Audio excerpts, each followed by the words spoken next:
தோழர்களே, நான் சுந்தரவள்ளி. தமிழ்நாட்டு அரசியல்ல அடுத்தடுத்த அதிரடியான பல நிகழ்வுகள் நடக்குதுங்க. வெளியே நின்று ஆதரவு கொடுத்த கட்சிகள் எல்லாம் நீங்க வாங்க உங்களுக்கு அமைச்சர் பதவி தருகிறோம் அப்படின்னு அழைக்கிறது தமிழக வெற்றி கழகம். அதோட சேர்த்து பிரிஞ்சு வந்து ஆதரவு கொடுத்த அதிமுக உள்ள வந்தா உங்களுக்கு கொடுத்திருக்கிற அந்த ஆதரவை நாங்கள் மறுபரிசீலனை செய்வோம் என்று கம்யூனிஸ்டுகள் மிரட்டல் விட்டுருக்கிறாங்க. இதுக்கு இடையில இன்னும் பல தகவல்கள் நடந்திருக்கு. என்ன நடக்குது தோழர்களே? தமிழ்நாட்டுக்குள்ள எப்படியாவது ஆட்சியை பிடிச்சவர்களுக்காக பொய் செய்திகளை பரப்பி 35,000க்கும் மேற்பட்ட வாட்ஸ்அப் குழுக்களின் மூலமாக பொய் செய்திகளை பரப்பி பொய்யான அரசியலை கட்டவிழ்த்து அதன் மூலமாக ஆட்சிக்கு வந்திருக்கு இந்த பீசுங்க. இவங்க ஆட்சி அமைக்கிறதுக்காகவே பல்வேறு உதவிகளை மறைமுகமாக செய்து இவங்களை அரியணையில உட்கார வச்சிருக்கு RSS பாஜக சங்க பரிவார். ஏற்கனவே SIR இவங்க ஏன் கேள்வி கேட்கல? யோசிங்க. SIR ஏன் கேள்வி கேட்கல? SIR-ஐயும் திமுக பக்கம் திருப்பி விட்டாங்களே.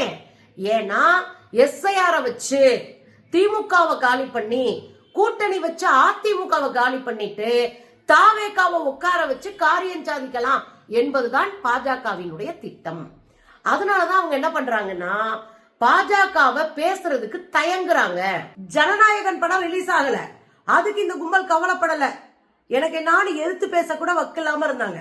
தமிழ்நாட்டின் உரிமைகளை பறித்த போது அதை கேள்வியே கேட்காம கடந்து போனவர் தான் இந்த விஜய். திமுகவை எதிர்த்த அளவிற்கு தமிழ்நாட்டை வஞ்சித்த, பொருளாதாரமா வஞ்சித்த, பண்பாட்டாக வஞ்சித்த பாஜகவின் மீது தூசுபடாம பாத்துக்கிட்டாரு விஜயண்ணா. நீங்க நமக்கு வர வேண்டிய கல்வித்தொகை நிலுவையில 3,500 கோடி இருந்தது, தரல. அத பத்தி இவர் கவலைப்படல. பாஜக தமிழ்நாட்டுக்குள்ள பயங்கரமான ஒரு கலவரத்தை செய்ய வேண்டும் என்பதற்காக திருப்பரங்குன்ற இஷ்யூவை கையில் எடுத்து எவ்வளவு அட்டூழியம் பண்ணுச்சு. அதை எதிர்த்து ஒரு கேள்வி கூட கேட்கல. பாஜக செய்த அடாவடித்தனம், படுகொலைகளை குறித்து ஒரு வார்த்தை பேசல. இப்படி தமிழ்நாட்டுக்குள்ள பாஜக செய்கிற அட்டூழியத்தை எதுவுமே கேட்கல. பாஜகவுக்கு பயந்து கை கட்டி நின்னாரு. இன்னைக்கு பாஜக இவர் வழியாக தமிழ்நாட்டுக்குள்ள கால் பதிக்கிறதுக்கு பக்கா பிளானோட இறங்கிருக்கு.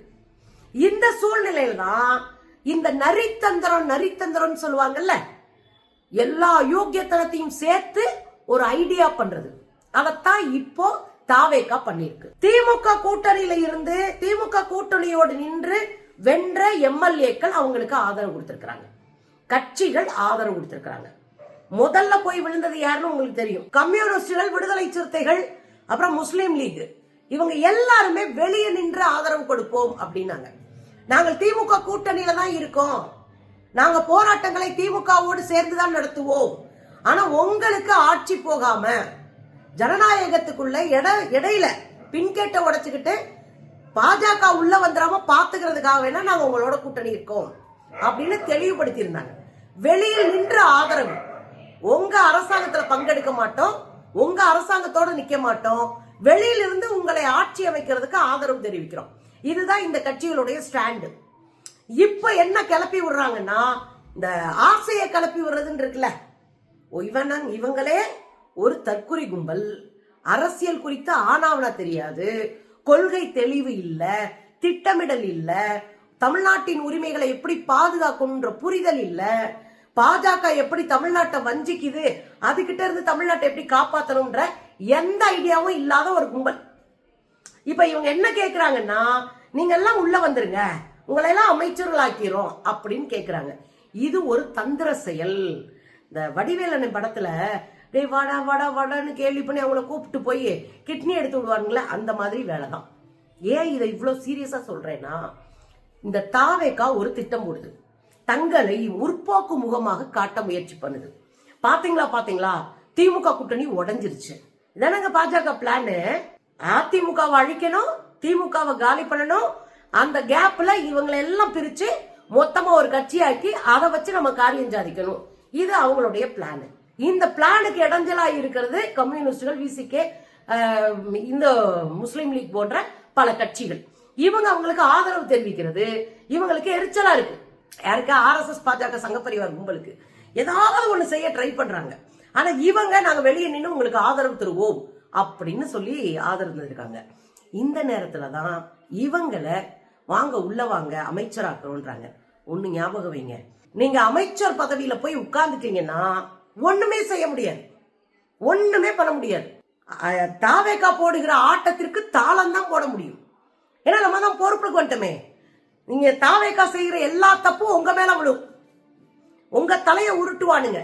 இதெல்லாம் தாண்டி தாவேகாவினுடைய முக்கியமான ஐடியா என்ன தெரியுமா?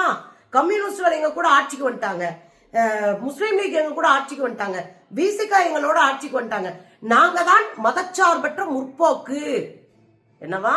நாங்க தான் மதச்சார்பற்ற முற்போக்கு கூட்டணி, இந்த கூட்டணி வலுவான கூட்டணி என்கிற பிம்பத்தை கட்டமைக்க ட்ரை பண்றாரு விஜய். அதுக்கு நம்ம சோரம் போயிடக்கூடாது, அதுக்கு நம்ம அடிபணிஞ்சிடக்கூடாது, அதுல ரொம்ப தெளிவா இருக்கணும். ஏன்னா திமுக கூட்டணி தான் முற்போக்கு கூட்டணி, மதச்சார்பற்ற முற்போக்கு கூட்டணின்னு வச்சிருந்தோம். அதை உடைச்சு நாங்க தான் மதச்சார்பற்ற முற்போக்கு கூட்டணின்னு மதவாதியாக இருக்கக்கூடிய விஜய் ஒரு பிம்பத்தை கிரியேட் பண்ண பாக்குறாரு. ஏன் மதவாதின்ற? திருப்பரங்குன்ற இஷ்யூ வந்துச்சுல, வாய் திறந்தாரா? திறக்கல. இல்ல, எந்த இஷ்யூக்கு தாங்க வாய் திறந்தாரு? சாதியான படுகொலையா? வாய் மூடிட்டு இருப்பாரு. எஸ்ஐஆரா? வாயை மூடிட்டு இருப்பாரு.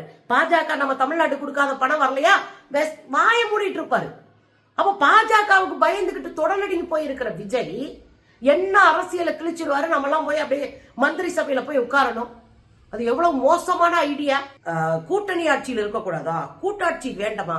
கூட்டாட்சி என்பது ஜனநாயகம், அதுல மாற்று கருத்தே இல்ல. கேரளாவில் கம்யூனிஸ்டுகள் பல கட்சிகளை சேர்த்துதான் ஆட்சி அமைச்சாங்க, அதுல மாற்று கருத்து இல்ல, அது ஜனநாயகம் தான். ஆனா யாரோடு நம்ம கூட்டணி வைக்கிறோம் அப்படின்னு இருக்குல்ல. இப்ப விஜயை காப்பாத்துறது நம்ம நோக்கம் இல்ல, தமிழ்நாட்டை காப்பாத்துறது நோக்கம். அதனாலதான் நம்ம வெளியில இருந்து ஆதரவு கொடுக்கிறோம். அதை மெயின்டைன் பண்ணி ஆகணும். உள்ள போயிட்டோம்னா நம்மளை வச்சு முடிச்சுட்டு ஒரு பிராண்ட ஒட்டி, நம்ம மேல ஒரு சீலை குத்தி, நம்ம மேல ஒரு லேபிள ஒட்டி நாம அவங்களுக்கு அடிமைன்னு ஆக்கி விட்டு போயிடுவானுங்க. கவனமா இருக்கணும். இன்னொரு விஷயம் கூட இருக்குதுல, இன்னைக்கு 15 நாள் ஆகுதுங்க, 10 நாள் 12 நாள் தான் இருக்கு. அதுக்குள்ள எத்தனை கொலைகள், எத்தனை பாலியல் வல்லுறவுகள், குழந்தைங்க பண்ண கொலைகள் எத்தனை. நேத்து காவல்துறையை சேர்ந்த ஒரு பெண்ணு, அவங்கள பாலியல்லாம் அபியூஸ் பண்ண ஒருத்தன் ட்ரை பண்ணிருக்கான், அவங்க தப்பிச்சு ஓடி இருக்கிறாங்க. என்னங்க நடக்குது தமிழ்நாட்டுல? சட்ட ஒழுங்கு சீர்கட்டு சீரழிஞ்சிருக்கு. இந்த நேரத்துல நம்ம உள்ள போயிட்டோம்னு வச்சுக்கோங்க, தட்டி கேட்க முடியாது. ஆனா வெளியே நின்னோன்னு வச்சுக்கோங்க, நீ மும்மொழி கொள்கை கையெழுத்து போட போறியா, அடிச்சு வெளியே போயிருவோம், மரியாதையை உட்காரு அப்படின்னு கையெழுத்து போட விடாம ஆக்கலாம். விவசாயிகளுக்கான நல்லதா? தேவையில்லாம கையெழுத்து போடுறது தடுக்கலாம். சிறுபான்மை மக்களுக்கு ஏதாவது பிரச்சனை வரப்போதா, நாங்க வெளியே போயிருவோம், ஒழுங்கா உட்காரு அப்படின்னு சொல்லி மிரட்டி கையெழுத்து போட விடாம ஆக்கலாம். அப்ப நம்ம வெளியே இருந்தோம்னு வச்சுக்கோங்க, இந்த ஆட்சி தவறு செய்கிற போது தட்டி கேட்டு கொட்டி இதை செய்யாத அப்படின்னு சொல்றதுக்காவது வாய்ப்பு இருக்கு. நம்ம உள்ள போய் உட்கார்ந்துட்டோம்னு வச்சுக்கோங்க, அந்த வாய்ப்பை நம்ம இழந்துருவோம். நிறைய பேர் எழுதுறாங்க, அண்ணா திரும்ப அப்படி நினைச்சிட்டாரு, அண்ணன் திரும்ப அப்படி ஆயிட்டாரு, அண்ணன் திரும்ப இப்படி ஆயிட்டாரு. எனக்கு அப்படிலாம் ஒன்றும் தோணல. ஏன்னா திருமாவர்கள் 30 ஆண்டுகளுக்கு மேலாக அண்ணன் பண்ண அத்தனை வேலைகள் பணிகள் இருக்கு. சமூக நீதியை கையில் எடுத்து அவ்வளவு வேலை பார்த்திருக்கிறாரு. அவருடைய முதலும் மூச்சுமா இருக்கிறது சனாதனத்தை எதிர்ப்பது. அதுல அவர் தெளிவான கொள்கை முடிவுகள் எடுத்திருக்கிறாரு. அதனால அவர் என்ன சொல்றாருன்னா, அண்ணன் நாங்க இது பற்றி ஆலோசிக்கிறோம்ன்றாங்க. உடனே ட்ரோல் பண்ண ஆரம்பிச்சிட்டாங்க. பாருங்க பாருங்க, திருமா அவ்வளவுதான் பதவிக்காக போயிட்டாருன்னு. நான் இப்பவும் சொல்றேன், இப்பவும் எனக்கு மனசுக்குள்ள திருமா அப்படி போக மாட்டாருன்னு தான் தோணும். ஏன்னா அவருக்கு அரசியல் தெளிவு இருக்கு, கொள்கை பிடிப்பு இருக்கு, எப்படி போனா என்ன ஆகுன்ற புரிதல் அவருக்கு இருக்கு. அதனால இப்போ எடுத்தவங்க கவுத்தோன்னு ஒரு முடிவை ஒருபோதும் அண்ணன் திருமா எடுக்க மாட்டார். அப்படி உள்ள போனா பேராபத்து விசிகாவுக்கு மட்டும் இல்ல, தமிழ்நாட்டுக்கு இருக்குன்னு அவருக்கு தெரியும். அதனால அவர் உள்ள போய் உட்கார மாட்டாரு. இன்னொன்னு, விசிகாவுக்கு என்ன ஆபத்து இருக்கு?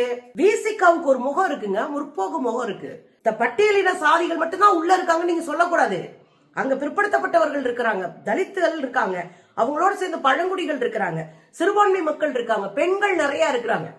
இது ஒரு பன்முகத்தன்மையான குரலற்றவர்களின் குரலான கட்சியா அது இருக்கு. அதை உடைக்கிறதுக்கு தான் இவங்க எல்லா வேலையும் பார்த்துட்டு இருக்காங்க. சோ ஏமாந்துடக்கூடாது, நம்ம அது தெளிவா வளர்த்தெடுக்கணும். ஒருவேளை அண்ணன் ஏ நாங்க அமைச்சரவைக்கெல்லாம் வரலையா, நாங்க வெளியே நின்று பாத்துக்கிறோம் அப்படின்னு சொன்னார்னா, விசிகாவினுடைய மேல வச்சிருக்கிற மரியாதை இருக்குல்ல, அது இன்னும் ஒரு மடங்கு மேல போகும். ஏங்க ஆட்சியில் பங்கேற்பது நீண்ட நாள் கோரிக்கை, விசிகாவினுடைய கோரிக்கை.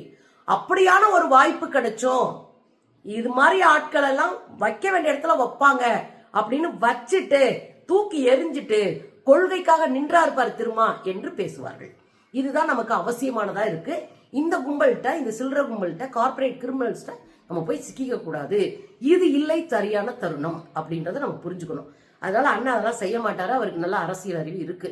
அதனால மற்றவங்க உட்காந்து ட்ரோல் பண்றதெல்லாம் விட்டுட்டு தெளிவா முடிவெடுக்கணும்.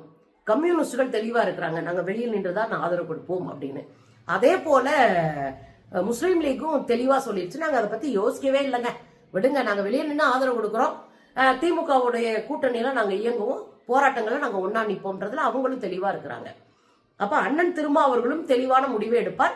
நிச்சயமா கம்யூனிஸ்டுகளோடு கலந்து ஒரு நல்ல முடிவு எடுத்து நாம இதான் நமக்கான பணி அப்படின்றதுல தெளிவா இருப்பார், நமக்கு தெரியும். அதனால ட்ரோல் பண்றதெல்லாம் ஓரங்கட்டுங்க, முடிவெடுத்த பிறகு நம்ம என்னன்னு பேசிக்கலாம். ஆனா இந்த அமைச்சர் பதவி கொடுக்குறேன், நாங்கள்லாம் முற்போக்கானவர்கள் அப்படி இப்படின்னு அளந்து விட்டுட்டு கடைசியில் இன்னைக்கு 25 பேர் வந்து வாக்களிச்சாங்கல்ல அதிமுகல இருந்து, அந்த 25 பேரை கழட்டி விட்டானுங்க இந்த தாவேக்கா. அதுல என்ன சொல்றாங்க, அவங்க பிரச்சனையை அவங்க சந்திச்சுப்பாங்க, அவங்க பிரச்சனையை அவங்க பார்த்துப்பாங்க, அதை நம்ம என்ன பண்ண முடியும், இதெல்லாம் முடிவை தலைவர் எடுப்பாருன்னு ஆதவர்ஜுனா உருட்டுறாரு. யாருன்னு எங்களுக்கு தெரியுங்க. உங்களுக்கு பிரச்சனை வராம உங்களுக்கு ஆதாயம் வர எல்லாத்தையும் நீங்கள் செய்வீர்கள் என்று தமிழ்நாட்டுக்கு தெரியும். அவ்வளவு சீக்கிரமா ஏமாந்து போற ஆளுங்க நாங்க கிடையாது. பாஜகவினுடைய பங்காளியா இருந்துகிட்டு உள்ளடி வேலையில எங்க உள்ள இழுத்து போட்டு திமுக கூட்டணியை நிரந்தரமா முடிச்சிடலாம் அப்படின்னு நீங்க நம்புனீங்கன்னா அது இங்க நடக்காதுங்க.